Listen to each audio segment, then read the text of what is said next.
ನಮಸ್ತೆ ಸ್ನೇಹಿತರೆ, wellness wings YouTube ಚಾನಲ್ಗೆ ನಿಮಗೆ ಹೃತ್ಪೂರ್ವಕ ಸ್ವಾಗತ. ಇವತ್ತು ನಾವು ಜೀವನದ ಅತ್ಯಂತ ಮಹತ್ವದ ಕೌಶಲ್ಯಗಳಲ್ಲಿ ಒಂದಾದ ಸ್ವಯಂ ಅರಿವು ಅಥವಾ ಸೆಲ್ಫ್ ಅವೇರ್ನೆಸ್ ಬಗ್ಗೆ ಮಾತನಾಡಲಿದ್ದೇವೆ. ಸ್ವಯಂ ಅರಿವು ಅಂದರೆ ನಮ್ಮನ್ನು ನಾವು ಆಳವಾಗಿ ಅರ್ಥ ಮಾಡಿಕೊಳ್ಳುವುದು. ನಮ್ಮ ಸಾಮರ್ಥ್ಯಗಳೇನು, ನಮ್ಮ ಭಾವನೆಗಳೇನು, ನಮ್ಮ ಮೌಲ್ಯಗಳೇನು, ನಮ್ಮ ಜೀವನದ ಕಥೆ ಏನು ಮತ್ತು ಈ ಕ್ಷಣದಲ್ಲಿ ನಾವು ಯಾವ ಮನಸ್ಥಿತಿಯಲ್ಲಿ ಇದ್ದೇವೆ ಎಂಬುದನ್ನು ಅರಿತುಕೊಳ್ಳುವುದು. ಗ್ರೀಕ್ ತತ್ವಜ್ಞಾನಿ ಸೋಕ್ರಟಿಸ್ ಅವರು ಹೇಳಿದ ಒಂದು ಪ್ರಸಿದ್ಧ ಮಾತು ಇದೆ, ನೋ ದ ಸೆಲ್ಫ್, ನಿನ್ನನ್ನು ನೀನು ತಿಳಿದುಕೋ. ಈ ಒಂದು ವಾಕ್ಯದಲ್ಲಿ ಸ್ವಯಂ ಅರಿವಿನ ಸಂಪೂರ್ಣ ಸಾರ ಅಡಗಿದೆ ಸ್ನೇಹಿತರೆ. ನಾವು ಜೀವನದಲ್ಲಿ ಹಲವಾರು ಜನರನ್ನು ತಿಳಿದುಕೊಳ್ಳಲು ಪ್ರಯತ್ನಿಸುತ್ತೇವೆ. ಸ್ನೇಹಿತರು, ಕುಟುಂಬದವರು, ಸಹೋದ್ಯೋಗಿಗಳು, ಸಮಾಜ ಎಲ್ಲರ ಬಗ್ಗೆ ತಿಳಿದುಕೊಳ್ಳುತ್ತೇವೆ. ಆದರೆ ಕೆಲವೊಮ್ಮೆ ನಮ್ಮ ಬಗ್ಗೆ ತಿಳಿದುಕೊಳ್ಳುವುದನ್ನೇ ಮರೆತು ಬಿಡುತ್ತೇವೆ. ನಾವು ಯಾರು, ನಮ್ಮನ್ನು ಯಾವ ವಿಷಯಗಳು ಸಂತೋಷವಾಗಿಪಡಿಸುತ್ತವೆ, ಯಾವ ಸಂದರ್ಭಗಳು ನಮ್ಮನ್ನು ಕೋಪಗೊಳಿಸುತ್ತವೆ, ನಮ್ಮ ಬಲಗಳೇನು, ನಮ್ಮ ಸವಾಲುಗಳೇನು, ಈ ಪ್ರಶ್ನೆಗಳಿಗೆ ಉತ್ತರ ಹುಡುಕುವ ಪ್ರಯತ್ನವೇ ಸ್ವಯಂ ಅರಿವು. ಒಂದು ಉದಾಹರಣೆ ತೆಗೆದುಕೊಳ್ಳೋಣ. ಒಬ್ಬ ವ್ಯಕ್ತಿ ಸಣ್ಣ ವಿಷಯಕ್ಕೂ ಬೇಗ ಕೋಪಗೊಳ್ಳುತ್ತಿರ್ತಾನೆ. ಅವನಿಗೆ ಕೋಪ ಬರುತ್ತಿದೆ ಎಂಬುದು ಗೊತ್ತಿರಬಹುದು, ಆದರೆ ಯಾಕೆ ಕೋಪ ಬರುತ್ತಿದೆ ಎಂಬುದು ಗೊತ್ತಿಲ್ಲದಿರಬಹುದು. ಸ್ವಯಂ ಅರಿವು ಬೆಳೆಯುತ್ತಿದ್ದಂತೆ ಅವನು ಗಮನಿಸ್ತಾ ಹೋಗ್ತಾನೆ. ನಾನು ಒತ್ತಡದಲ್ಲಿದ್ದಾಗ ಹೆಚ್ಚು ಕೋಪಗೊಳ್ಳುತ್ತೇನೆ. ನನ್ನ ಮಾತನ್ನು ಯಾರು ಕೇಳದಿದ್ದಾಗ ನನಗೆ ಬೇಸರವಾಗುತ್ತೆ. ನನಗೆ ವಿಶ್ರಾಂತಿ ಕಡಿಮೆಯಾದಾಗ ನನ್ನ ಭಾವನೆಗಳನ್ನು ನಿಯಂತ್ರಿಸಲು ಕಷ್ಟವಾಗುತ್ತೆ. ಈ ಅರಿವು ಬಂದಾಗ ಅವನು ತನ್ನ ವರ್ತನೆಯನ್ನು ಉತ್ತಮವಾಗಿ ನಿರ್ವಹಿಸಬಹುದು. ಅಂದರೆ ಸ್ವಯಂ ಅರಿವು ನಮಗೆ ನಮ್ಮ ಭಾವನೆಗಳೊಂದಿಗೆ ಸಂಪರ್ಕ ಸಾಧಿಸಲು ಸಹಾಯ ಮಾಡುತ್ತದೆ. ಸ್ನೇಹಿತರೆ, ನಮ್ಮ ಭಾವನೆಗಳು ತಪ್ಪಲ್ಲ. ಕೋಪ, ದುಃಖ, ಭಯ, ಸಂತೋಷ, ನಿರಾಶೆ ಇವೆಲ್ಲವೂ ಮಾನವೀಯ ಅನುಭವಗಳು. ಆದರೆ ನಾವು ಏನು ಅನುಭವಿಸುತ್ತಿದ್ದೇವೆ ಎಂಬುದನ್ನು ಗುರುತಿಸುವುದು ಸಹ ಮುಖ್ಯ. ಕೆಲವೊಮ್ಮೆ ನಾವು ನನಗೇನೂ ಸರಿಯಿಲ್ಲ ಅನಿಸುತ್ತಿದೆ ಎಂದು ಹೇಳ್ಕೊಳ್ತೇವೆ. ಆದರೆ ಸ್ವಲ್ಪ ಸಮಯ ತೆಗೆದುಕೊಂಡು ನಮ್ಮೊಳಗೆ ನೋಡಿದರೆ ಅದು ಯಾವ ಒಂದು ಭಾವನೆ ಆಗಿರಬಹುದು, ದುಃಖವಾಗಿರ್ಬೋದು, ನಿರಾಶೆ ಆಗಿರಬಹುದು ಅಥವಾ ಆತಂಕವಾಗಿರ್ಬೋದು. ಭಾವನೆಗಳಿಗೆ ಹೆಸರು ಕೊಡುವುದು ಸಹ ಸ್ವಯಂ ಅರಿವಿನ ಮೊದಲ ಹೆಜ್ಜೆ ಆಗಿರುತ್ತೆ.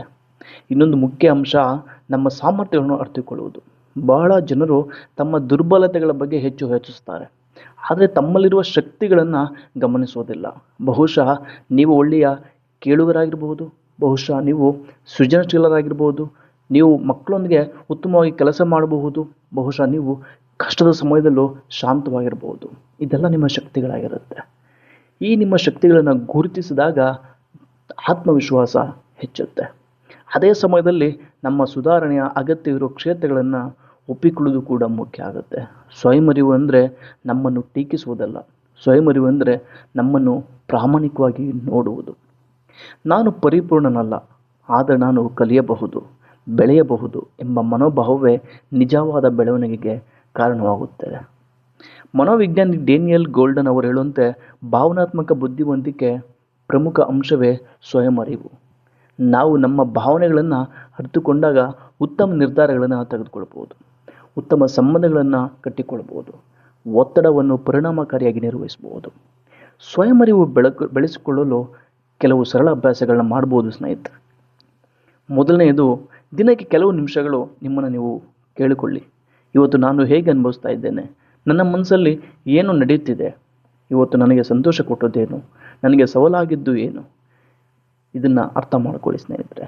ಎರಡನೇದು, ದಿನಚರಿ ಬರೆಯುವುದು. ನಿಮ್ಮ ಆಲೋಚನೆಗಳು, ನಿಮ್ಮ ಅನುಭವಗಳು ಬರೆಯೋದು ನಿಮ್ಮ ಒಳ ಜಗತ್ತನ್ನು ಅರ್ಥ ಮಾಡಿಕೊಳ್ಳಲು ಸಹಾಯ ಮಾಡುತ್ತದೆ. ಮೂರನೇದು, ಮೌನವಾಗಿ ಕುಳಿತು ಗಮನಿಸುವುದು. ಮೌನ, ಸೈಲೆನ್ಸ್ ಎಂಥ ಪವರ್ಫುಲ್ ಅಲ್ವಾ.